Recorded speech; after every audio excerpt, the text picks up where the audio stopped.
कुछ दिन पहले एक वेब सीरीज रिलीज हुई थी जिसका नाम था दुपहिया। उसमें एक एक्टर नजर आए, वही एक्टर कुछ दिन बाद रेड 2 में नजर आए और रेड 2 साल की दूसरी सबसे ज़्यादा कमाई करने वाली फिल्म बनी। हमारे साथ है यशपाल शर्मा। यशपाल जी, एनडीटीवी में आपका स्वागत है। शुक्रिया। पहले तो आपको ढेर सारी बधाई कि आपने रेड 2 जैसी फिल्म दी और दुपहिया जैसी सुपरहिट वेब सीरीज दी आपने। तो ये कौन सा जादुई चिराग है कि आप छोटा रोल करते हैं, बड़ी छाप छोड़ते हैं? पता नहीं मुझे ये तो आप ही बता सकते हैं, लेकिन मैं तो अपना जो भी काम होता है छोटा या बड़ा, मैं घुस के दिल से मतलब करना चाहता हूँ।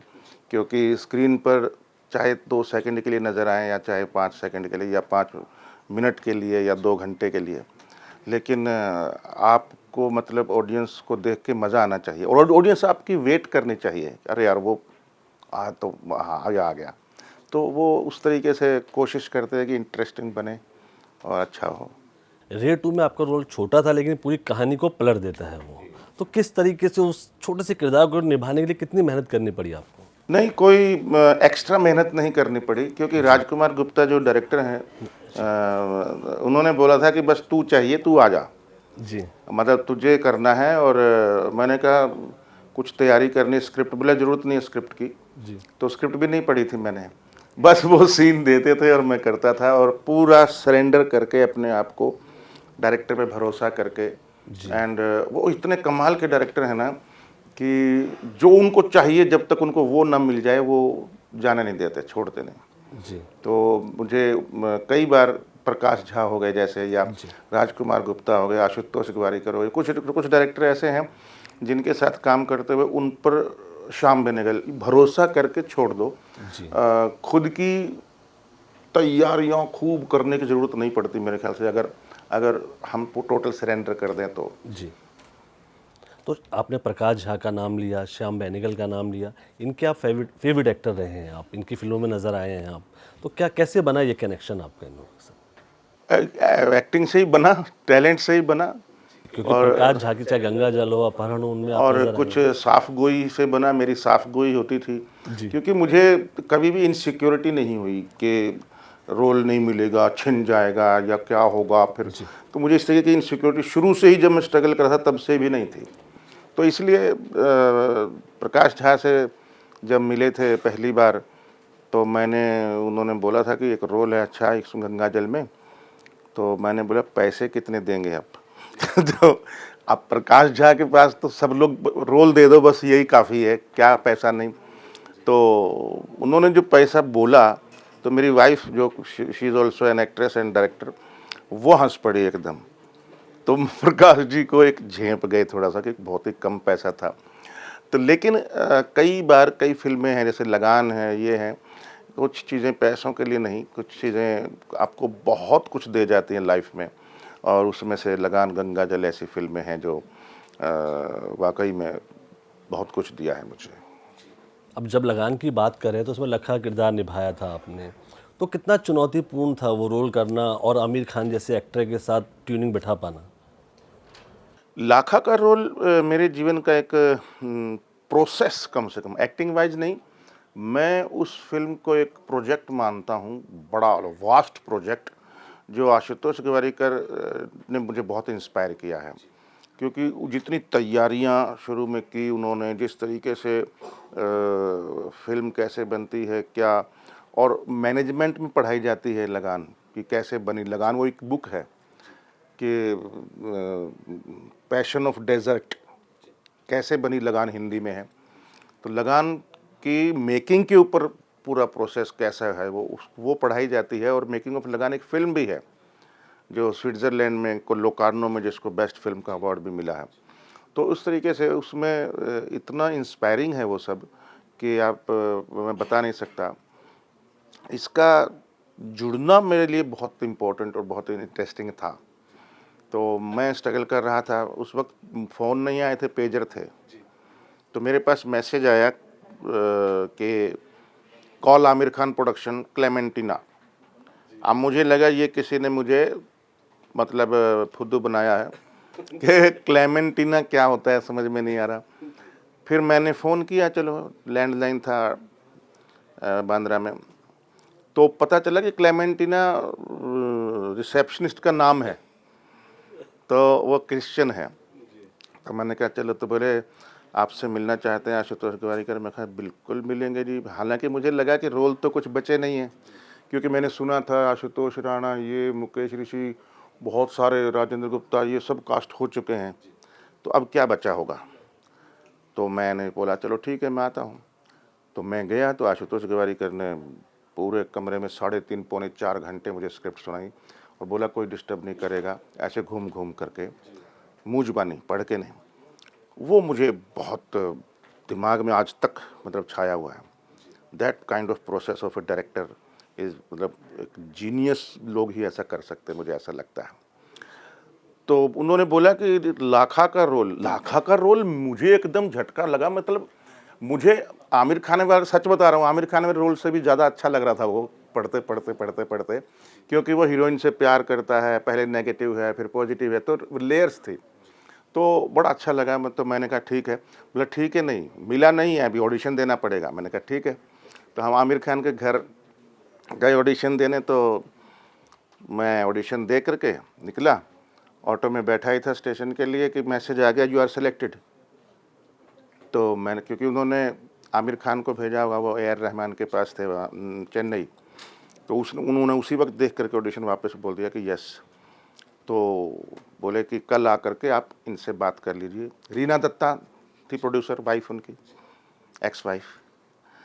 तो अगले दिन मैं जा रहा हूँ और मैं सोच रहा हूँ यशपाल आज तो 1 लाख रुपया मांग लो, मौका है। तो मतलब 1 लाख उस वक्त मेरे, तो मैंने सोचा यार 1 लाख में मना कर दिया तो फिर मैंने कहा चलो 80,000 में तो मान ही लेंगे, मतलब क्या हो गया। फिर 60 तक, मैं 20 तक आ गया। मैंने कहा यार जो भी है, खाली बैठा हूँ, कुछ भी है, इतना बड़ा फिल्म है, इतना बड़ा रोल है। तो चला गया मैं, सीधा बुलाया उन्होंने अंदर। मैं गया, रीना दत्ता जी बोली कि देखिए हमारा बजट बहुत कम है, हम सबको 1.5 लाख रुपए दे रहे हैं। और मेरे मुंह से निकला नहीं मैडम 2 लाख तो दो। बोले ठीक है साइन कर दो। मैंने कहा ये क्या हुआ। हाँ तो नहीं नहीं, मतलब मैं बता रहा हूँ। और लेकिन इस फिल्म ने जो दिया, बाद में हम पूरी दुनिया घूमे, मतलब America, Canada, Mauritius, Malaysia, Dubai, हाँ वहाँ कहाँ कहाँ नहीं गए इसको लेकर के, शोज़ को लेकर के। और आईफा अवार्ड्स वगैरह, जी सिने अवार्ड्स वगैरह सब जगह सेलेक्टेड थी। तो उसके अलावा बहुत कुछ दिया। ऑस्कर में नॉमिनेट हुई बेस्ट 5 फिल्म के अंदर। तो पैसे के अलावा बहुत कुछ दिया उस फिल्म में। इसीलिए मैं बोल रहा था कि कई बार फिल्मों में पैसा नहीं देखा जाता, कई बार सिर्फ रेपुटेशन देखे जाता है कि yes you are working with this kind of project. जी, आपने कहा कि आप बहुत ही साफ गोई से बात करना पसंद करते हैं। कोई ऐसा किस्सा जब साफ गोई से बात की और फिल्म हाथ से निकल गई? नहीं, वो ऐसा था, राउडी राठौड़ फिल्म कर रहा था मैं। तो शाम को डिनर के वक्त मैं प्रभु देवा जी को बहुत गुस्सा होता था कि कैसा घटिया सा रोल है ये। एक्चुअली रोल अच्छा था पर वो डरपोक था, क्योंकि अक्षय कुमार को हाईलाइट करने के लिए एक डरपोक इंस्पेक्टर चाहिए था, वो मुझे दिया हुआ था। तो इतना प्यारा रोल था वो। बाद में जब मैंने देखा तो रियली आंसू निकल गए मेरे कि क्या बात है। बहुत अच्छा छोटा रोल, लेकिन बहुत बढ़िया वो था। तो वो उनको बड़ा बुरा लगता था, मेरी साफ गोई थी, उनको बुरा लगता था। और उन्होंने उसके बाद, उसके पहले एक बार मुझे उसमें रोल दिया था वांटेड में, और मुझे बोला था बोनी कपूर जी ने कि महेश मंजरेकर वाला और प्रकाश राज वाला, इन दोनों में से कौन सा। बस वो हो नहीं पाया हमारे सेक्रेटरी साहब की वजह से। खैर तो ये जो साफ गोई की वजह से नुकसान हुआ। फिल्म रिलीज़ हुई, पूरा सुपर डुपर हिट हुई, हाउसफुल रहे। और प्रभु देवा जी का मैसेज आया, can you see your role, now tell me what is your reaction. फिर मैंने उनके बोला I am sorry, you are right, it's a brilliant role. बस इतनी बात हुआ। रामलीला से शुरू करके आप राष्ट्रीय जहाँ तक पहुँचे, नेशनल लेवल तक पहुँचे आप, तो क्या थी वो कहानी? किस तरीके से रामलीला में रोल किया? वो क्या वजह थी आप एक्टिंग में आए आप? नहीं, कीड़ा था। वजह क्या होती है? वजह तो यही है कि आपके अंदर कुछ अनकंफर्टेबलनेस होती है। आप जो कर रहे होते हैं, जो जो ऑफिस के काम या 9 से 5 की नौकरी मुझे शायद नहीं जम रहा होगी, कुछ ऐसी बैंक की, रेलवे की, नेवी में हो गया था एडमिशन, नहीं जम रहा था कि इसमें कहीं जाना है बस। क्योंकि रात को 11-12 बजे तक तो हम रिहर्सल करते थे नाटक की, फिर दीवार कूद के घर में एंटर करते थे, चुपके से रसोई में खोल करके ठंडा खाना खा लेते थे जो भी है, ताकि गर्म करने की आवाज़ ना आए, कोई उठे ना। तो इस तरीके के तो वो किए हैं। तो फिर 11-12 बजे तक जो रिहर्सल करे, और जिसका रूटीन ही एक अलग टाइप का था, मतलब मैं क्या बताऊँ अभी, खैर।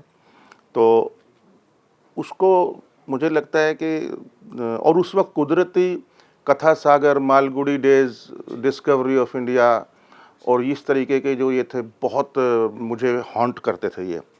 नाना पाटेकर, अंकुश फ़िल्म, और श्याम बेनेगल की फ़िल्में, सत्यजीत रे की फ़िल्में, पाथेर पांचाली उन्हीं दिनों देखी। तो मेरा ना एक्टिंग का एक जो अंदर वो था ना, वो टूट गया कि ये नहीं, ये है असली एक्टिंग।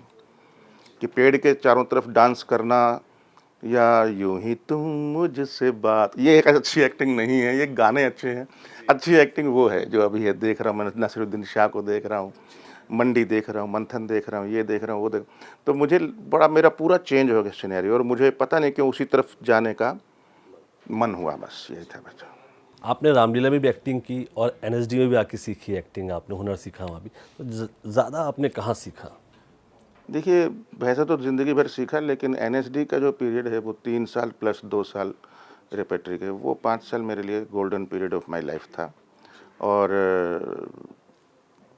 सुबह 5 बजे से उठ के 4 बजे से, और रात को 1 बजे 12 बजे तक, जितने बजे भी 24 घंटे सिर्फ acting acting acting and literature literature literature, drama drama drama, world का, नॉट ओनली इंडियन, मतलब Russian literature, Anton Chekhov, Maxim Gorky, ये अलेक्जेंडर पुश्किन, और बड़े हेनरी गिब्सन, ये इतने जो पूरी क्रांतियाँ हुई जितनी भी थिएटर की या उसकी, वो सारा जो था वो 3-5 साल में ना, वो बहुत पढ़ा। और बहुत मुझे लगा कि आज जितने भी नफासत है एक्टिंग की, या थोड़ी बहुत जितनी भी मुझे, वो वहाँ से आई है। बाद में तो खैर एक्सपीरियंस ज़िंदगी भर आदमी सीखता ही है, बट एक जो स्कूल जो बोलते हैं, वो स्कूल तो वही था। आपने एक फ़िल्म भी बनाई, हरियाणवी फ़िल्म थी वो, उससे नेशनल पुरस्कार भी जीता, तो अभी दोबारा नहीं हाथ आजमा रहे फिल्म बनाने? नहीं नहीं, उसका पार्ट 2 बाकी है अभी। पार्ट 2 बनाना है दादा लक्ष्मी का, और बिल्कुल मेरे ख्याल से 106 107 अवार्ड मिल चुके हैं उस फिल्म को पूरी दुनिया में, और कांस में भी दिखाई जा चुकी है, और नेशनल अवार्ड भी मिल चुका है, और 2 यूनिवर्सिटीज़ में सिलेबस में भी पढ़ाई जाती है वो फिल्म, मास कम्युनिकेशन और सिनेमा स्टूडेंट्स को। और काफ़ी अच्छा एक्सपीरियंस रहा। तो अभी कब शुरू करेंगे? 6 साल लगे उस फिल्म को बनाने में, क्योंकि इतनी रिसर्च इतनी थी। It was a biopic of a folk artist, तो वो पढ़ना, उसके बारे में जानना बहुत ज़रूरी था सब कुछ। तो अभी उसका अगला पार्ट कब शुरू करने जा रहे हैं? जल्दी करेंगे, वो 6 साल में बनी है तो 3 साल तो चाहिए। जी, साउथ में आपने काम किया, हरियाणवी फिल्म बनाई, आपने बॉलीवुड में भी काम कर रहे हैं आप, तो सबसे ज़्यादा कहाँ पर, कौन सी इंडस्ट्री सबसे ज़्यादा प्रोफेशनल है, जो आराम से, बहुत ही आराम से फिल्म हो जाती है जहाँ? नहीं, प्रोफेशनल अगर बोला जाए तो वो तो साउथ की इंडस्ट्री बहुत प्रोफेशनल है। मतलब यहाँ के लोग कई बार सरकारी नौकरी समझते हैं, हो जाएगा, कहते हैं अरे ये उठाना भाई, अरे उठा लो यार, कुर्सी उठा के वहाँ ही तो रखनी है, स्पॉट क्या स्पॉट, अरे उठाओ रखो, ख़त्म हो गया काम। पर वो नहीं, यहाँ थोड़ा सा अजीब सा है, पर साउथ में कमाल का प्रोफेशनलिज्म है। जी, अब इंटेरोगेशन की बात करें तो आपने रेड 2 की कुछ दिन पहले अजय देवगन जैसे स्टार के साथ बड़ी बड़ी फिल्में आपने की है, तो इस फिल्म को चुनने की क्या वजह थी? नए स्टार है, प्रोड्यूसर डायरेक्टर भी। Content, story and character role. हाँ, क्योंकि मेरी अभी काफ़ी फिल्में ऐसी आने वाली हैं लीड रोल में, जो कि बजट बड़ा नहीं है लेकिन सेटिस्फेक्शन है, और उतना ही बजट है जितनी कमा पाए। तो उसके लिए मुझे आई एम वेरी हैप्पी कि इस तरीके की फिल्में, तो ये this is one of them. तो यशपाल जी, एनडीटीवी से बात करने के लिए आपका ढेर सारा शुक्रिया, और आपकी इंटेरोगेशन के लिए हमारे ढेर सारी शुभकामनाएं। थैंक यू सर, शुक्रिया। Thank you.